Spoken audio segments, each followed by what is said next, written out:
Ito yung isa sa mga puno.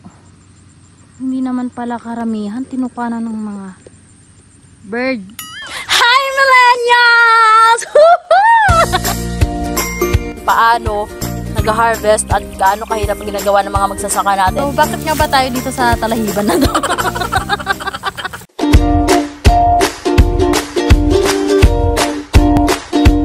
Hi millennials! So, ang gagawin natin ngayon ay mangunguha tayo ng sili.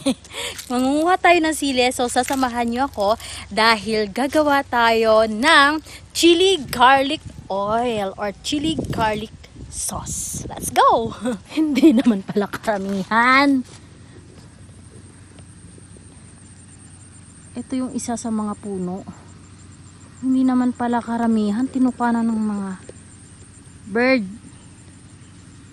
Pambihira naman talaga mga ibon. Ginawa na nila. Inunahan na nila ako. So, ngayon, no choice. Kuha tayo. Sana meron pa dun sa ibang part.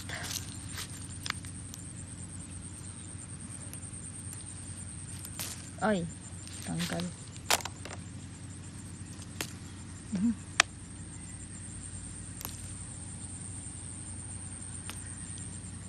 Ay, kinain nga ng kinakain nga ng mga ibon. Grabe pala. Oh, kahit na maanghang. Konti lang tinira sa akin. Nakakagawa pa kaya ako ng chili sauce nito. Ng chili oil.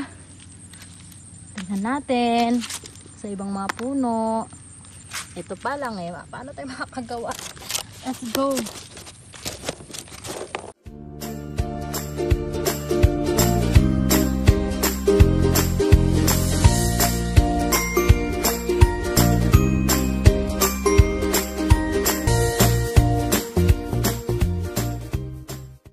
Alright, so eto na guys. Gagawa tayo ng chili oil sauce. So ang unang dapat nyong gawin ay dapat meron kayo nito. Meron kayong gloves kasi tatanggalin natin tong stalk nito, yung tangkay nito. Kasi kapag patagal ng patagal, lalong umiinit yung kamay. Wow, umiinit. Lalong aanghang yung kamay mo. So mas maganda kapag gumamit ka nito.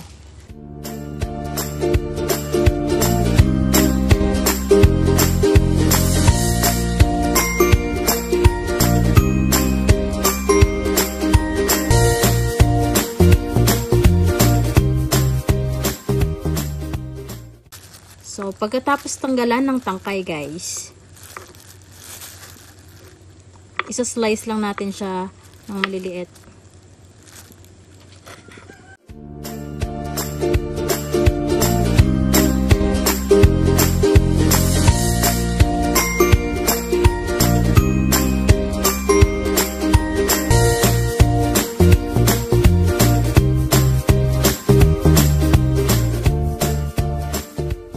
Okay, ready to cook na tayo guys. Pero ano nga ba yung ingredients ng paggawa ng chili sauce? Dahil maarte ako, meron tayong sesame oil. Tapos meron din tayong oyster sauce. Kailanganin natin ng oyster sauce. Of course, bawang kasi nga chili garlic. Sira pa. At saka bawang kasi nga chili garlic oil yung gagawin natin. At saka paminta, tapos asukal, at saka ano pa ba? Tingnan natin mamaya. Basta panoorin nyo na lang to. Una, ilalagay natin yung oil. Sesame oil yung gamit ko para mas malinamnam. 1 cup of sesame oil.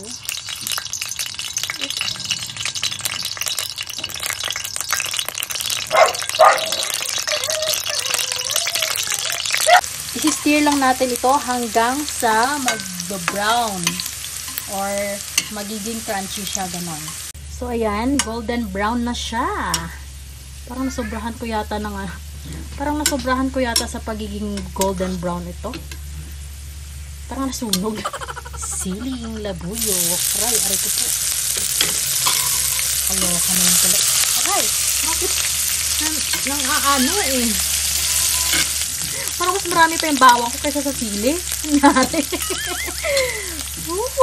Dahil sobrang dami ng sili natin, ngayong niluto ko, mukhang garlic oil itong nangyari. Hindi na siya chili oil. Oyster sauce. Ito yung ayaw ko sa lahat. Pumiputok eh.